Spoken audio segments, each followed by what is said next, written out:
Hey guys, so we're starting today in an odd place for a video because Rob is out back currently mowing and I have a few things that I need to get tackled. I need to get dahlias dug up, I need to get some caladiums dug up, which the caladiums are actually out front in front of me, and then the dahlias are in the back. So I just want to do some cleanup. Want to follow along?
It got suddenly really bright out here.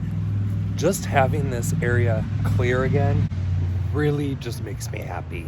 The dahlias, don't get me wrong, I threw them in the ground as a temporary solution. I kind of made a raised bed of this area. I had timbers before we moved them down to the fire pit area and just backfilled it with some really like free draining topsoil, just because I knew it was not going to stay. It was just a kind of haphazard thing. But then I planted a number of coneflower seedlings in there from up front, so they're still in there, but now they don't have a home. But I'm going to leave the mound of dirt there for now and figure it out later. But as of right now, just having a clean blank slate in this area just makes a world of difference. So I'm going to cut all these dahlias back and then I'll get to cleaning them up and bagging them. But next is the caladiums. So we are heading up front now, and right over here where the chairs are, I have some caladiums behind it that I want to get dug up. These haven't been hit by frost yet, but caladiums really don't like to be out in the cold, so I'm going to get them dug up now.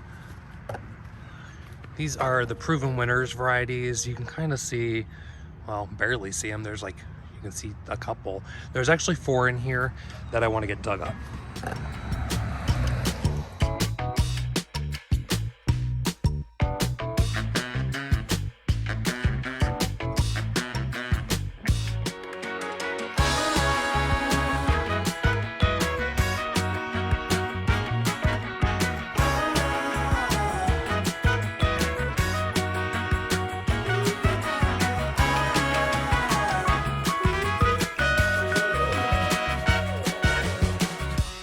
So this is going to be the easiest thing. I just set up a table here. I've got my crate to place my tubers in. These are the caladiums that I showed you when I dug them out. These are the Proven Winners ones, so they're sun or shade, I believe these varieties are. I'm not quite sure exactly, but they performed really well. These were just in part sun. They've got a lot of peat moss around them, so I'm going to get that rinsed off. But I'm going to cut back all the foliage, and then I'm going to spray the roots off so that I can expose the corm here, which you can see. This one is still good. It just, the foliage wilted away because I think it got too dry up in that area. And then the same thing will go for the dahlias. So you might be wondering why I took my dahlias out while they're still in bloom. They're still green. They weren't hit by the frost. I'm really just trying to get ahead of the game. It's starting to get a lot colder here. Today is roughly in the mid 50s. Yes, I'm still out in flip-flops because can't work without them. But it's I just don't want to be out here in the freezing cold. That's really it. You can do this safely. It's perfectly fine. The tubers are still plump. They talk about things being, needing them to harden up or whatever the term might be. But I'm just trying to get ahead of the game, and I'm just going to cut all the foliage off and get them stored, cleaned up, everything like that, and labeled. Out of all of the ones that you saw me dig up along the fence, I'm not keeping any of them. Those are all getting shipped down to a friend, not especially, but also the caladiums that I just showed you, those are going to a friend as well. I did select out a few tubers of dahlias, which I've already cleaned and prepped, and they're getting put away today. I'm going to be using vermiculite for the first time as my medium to hold them in. I'm going to use, I think I just have some extra fabric upstairs that's like nothing. I don't know why I'm even holding on to it. So I'm going to use that to just line the basket, which is just a much deeper crate of these. So I should only have one actual crate of dahlias to hold over this winter, which is awesome because last year I had like 7 boxes. It was something stupid. So the rest of them are going to get packaged up and shipped out to my friend, and she's probably watching this. Hi Erin, you just saw the struggle I went through. Not much really, but she's going to get to enjoy them because I'm not enjoying them anymore. So rather than just letting them freeze through the winter and killing them off, I'm going to send them off to a friend, or if you're in that same situation, just give them to a friend. Let them enjoy them. Even if you have to store them one year, just put them in a separate box or container, whatever you're going to be using to store them over, and just give them to a friend next year, and then let them decide. And if it's out of sight, it's out of mind. You won't know what they do with them. But let's just dive into cleaning these up a little.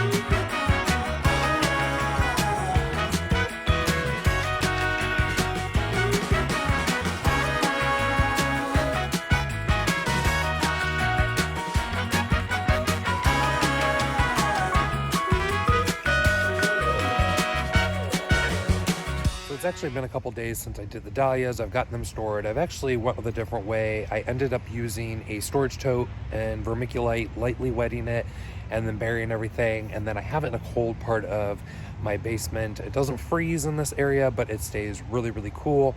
So that's where they're gonna be. Aside from that, I have one more thing to tackle, which is the bulbs that I ordered. You wanna see how many I ordered? It's an insane amount. I can't. Ow, my knee's still hurting, but that's it. I ordered 100 drumstick alliums. That's all I did. I just have to get them planted, and then I am done for the year. I lied. I've got like a couple more plants and pots that I honestly completely forgot, but they're still alive. So, I have to get them in the ground. So I'll get that done. I'm not going to show this part of it because it's frankly kind of boring watching people put in 50 million bulbs, but this is the new bed that we've been working on out by the fire pit area. I'm just going to scatter them through here. I have 100 of those, and then actually I dug up the ones that were out front, and I am going to plant these ones out here. I did save a couple of the tops because they're good at naturalizing, but I don't know that. I'm just kind of like spreading them through here, just breaking them up, and if they come up, they come up. Other than that, I have plenty of bulbs. They'll just come back on their own. But I'm gonna get these planted, and then yeah, just to show you kind of like what I'm doing, I threw them in random amounts. This is actually some on the other side of the pathway here, but in other holes I really just threw them in there just to keep it random. I ended up doing 1, 2, 3, 4, 5, 6, 7, 8, 9, 10, 11, 12, 13, 14, 15, 16, 17, 18, 19, 20, 21, 22, 23, 24, 25, 26, 27, and then the 3 over there, that's 30. 30 holes and roughly about 3 to 5 in each. Some of the bulbs that I had from up front, I did just kind of throw them in here because they were a range of size. So eventually this area is going to be a lot heavier than this one, but it's all good. It's very random. That's what I want it. Trying to keep it as natural as possible. So I'm just going to go ahead and cover them up, and that is the end of that. So if you're like me, you maybe purchased the bulbs that you really wanted, and that's fine. And now you're like, well, I know Lowe's is going to have some on sale, and so is Home Depot. So should I plant these now? Go ahead and get your stuff planted now, because I just go to the dollar store and pick up these skewers. They're $1 for like a whole pack of them, and I just put them over top of the areas that I planted bulbs currently. So I kind of have an idea that I want to maybe add some daffodils into this. These alliums actually bloom in late spring, early summer, right along with coneflowers, which you'll see those constantly paired with, and they are beautiful. So I don't want to necessarily disrupt them. They are 3 to 4 inches down on the ground. That's the recommended planting depth. Seems so much depth for such a small bulb, but hey, whatever it says it wants, I'll do it. But I plan to add in some daffodils possibly when I notice that they go on sale. I'm not looking to buy any more really, and I'm being very particular with what I want, so that might hold me back as well. I am very late to the game of ordering spring bulbs just because I don't think about that during spring. I don't think about that during summer. When fall comes, I'm like, oh, I'd like to order. And most of the places are already sold out on the things that I would purchase. So not a big deal. There's always next year. Maybe I'll think and budget ahead. Other than that, I think that's going to wrap up this video. I hope these helpful tips of using these, my hands are so dirty, will get you set up for a great success in planting bulbs. But I will talk to you guys in the next video. To be honest with you, I don't know how this video is going to come out. If you're seeing it, it was decent enough. But other than that, with having that time span in between, it really messed me up. So have a good one. We'll see you guys in the next video. So here are a few things that you can do this weekend to help you get into the fall spirit. First and foremost, you can see right here, I'm taking back some Nephofia stems. These will actually become hollow as they brown out and age, which is perfect for hibernating bees or any other beneficial. So I just cut them right above the foliage so they're not too ugly for myself, but I'm leaving the foliage here for winter. We'll show you here a close-up just how hollow those stems can get, and they're the perfect size for a lot of our hibernating beneficials and other insects that we have in our gardens. Don't forget to cut back those peonies. Do not add these to your compost pile. Make sure that you discard these, because usually peonies have powdery mildew or black spot by now, so it's best to just cut them down, flush to the ground, and then go ahead and throw away the rest of the foliage.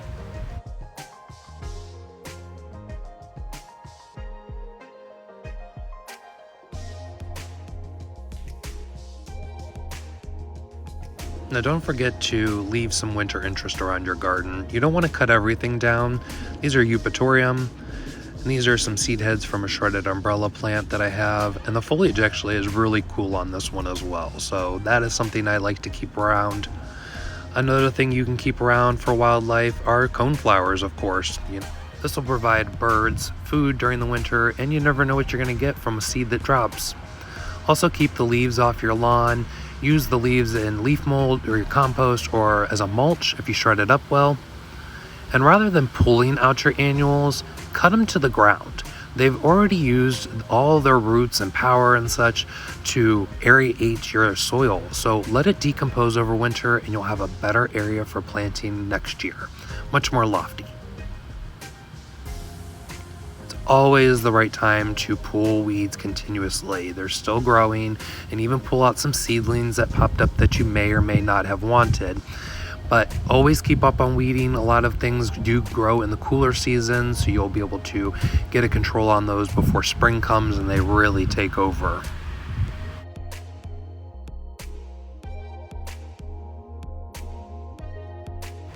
Now is the time to start collecting as many seeds as you can. Right here, I'm collecting apricot lemonade, cosmos, and there's a number of other things that I still have to collect. I've been collecting perennials as well. So as long as you're familiar with the seed head and know when it's time to pluck them, just dump them into a white envelope or whatever you decide to use, and make sure you label them for next year. Once that's complete, you just need to store them in a dry, cool place, all together with the other ones you've collected. Thanks for watching, guys, and we'll see you in the next video.